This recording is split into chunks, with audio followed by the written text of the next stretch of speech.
Hey guys, just as promised, I'm doing a follow-up on the iPhone 10, so let's go ahead and get started. I wanted to give you guys my thoughts and also tell you a little bit more about the iPhone 10, things that weren't talked about before purchasing the iPhone. So, first off, I would like to talk about my last video that I posted about the iPhone 10 of everything I recommended. It turns out that the screen protector didn't work the way that I thought it was going to while it wrapped around the phone like it did last time. So I actually would not recommend that screen protector for this particular phone, but it's definitely worth it for the iPhone 8, 8 Plus, and then everything previous before that, not the iPhone 10. Just because it wasn't exactly made for it when it came to the back glass. That's where I had the most issues. The front glass isn't a problem as long as you don't have a case on it, which you gotta have a case for this phone. So I was watching a lot of review videos for the iPhone 10, and I actually was surprised at what I saw. The iPhone 10 actually was cracking a lot easier than what was to be expected. Now, what I did like about the iPhone 10 is that it was really hard to actually break the frame, although it was pretty easy to break the glass from the drop test that I saw. This was from several different people. CNET probably was the shortest and favorite video that I saw so far for that. But it's definitely still a recommendation for me, but I really wanted to go deeper into why this phone is the one for you. First things first is definitely the display. You won't get this display with any other smartphone other than this Galaxy S8, which is the most similar. So far, the reviews for the iPhone 10 have actually been really, really good. Better than what a lot of other phones are getting. At first, the camera review for the iPhone 10 was just 1 point lower than the Google Pixel 2. And then that changed to where it's over 100 now. Not sure what happened there.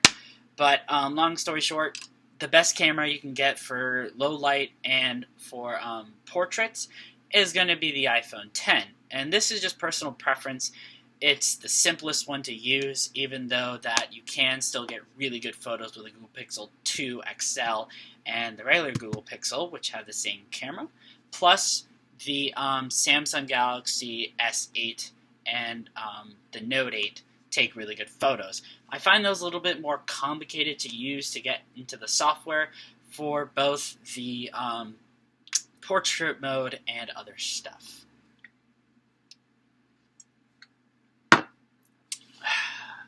Now let's talk about the issue about the Google Pixel 2, but also about the iPhone 10.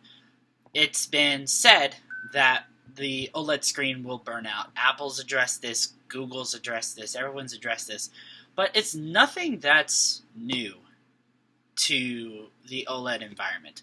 OLED screens are the best displays you can get on a smartphone, period, for the most part right now. There's still a better quality than other displays that you would get normally. The big difference here with the OLED display is that it's realistic, and that's why so many people actually complain about how the display looks and feels in the hand.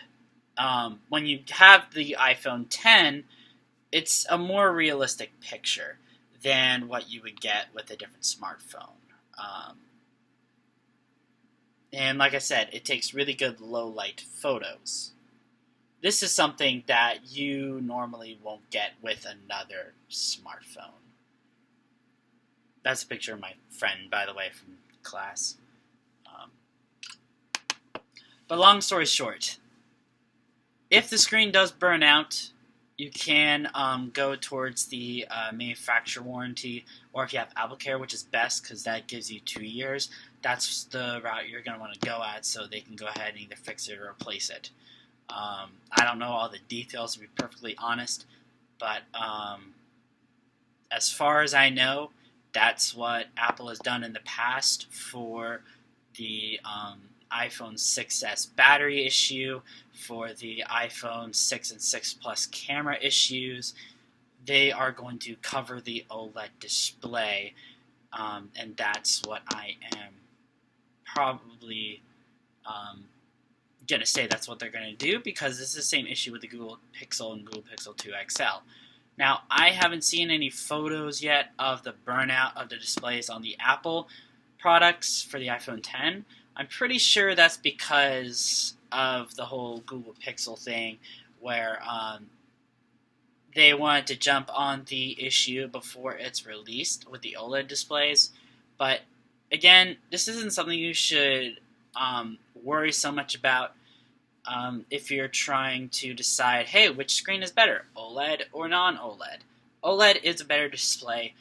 The burnout happens from a lot of overuse, but I do know that with the Google Pixel 2, that's been a whole different issue, where it's been normal use and they have the burnouts. So we'll just have to see when the burnout happens for the iPhone 10.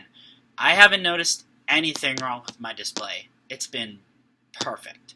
So that's why I've been keeping an eye out on this particular issue with the display, just so that I can make sure that nothing is wrong. Now let's talk about the camera. It's significantly better than the iPhone 8. And I've noticed that even though portrait lighting is in beta, I've noticed a significantly better difference with the portrait lighting on the iPhone 10 and the iPhone 8 Plus. Significant difference, especially with the focusing on either objects or people. And then the low light is significantly better. I've tested it myself with my aunt's phone, who has the iPhone 8 Plus, and then I have the iPhone 10. You see quite a bit of difference between the two phones, especially with the low light and portrait. I've also noticed that portrait lighting is significantly better on the iPhone 10 than it is with the iPhone 8 Plus. So that's just something to take a look at, either in review videos, or if you have a friend who has an iPhone 10 and then have another with the iPhone 8 Plus, or you could just go to the Apple Store. You'll see what I mean. That pretty much wraps it for today's episode. If I have anything more, I will post it later on. And like I said, I'll keep an eye out on the display for the burnouts. All right, thanks.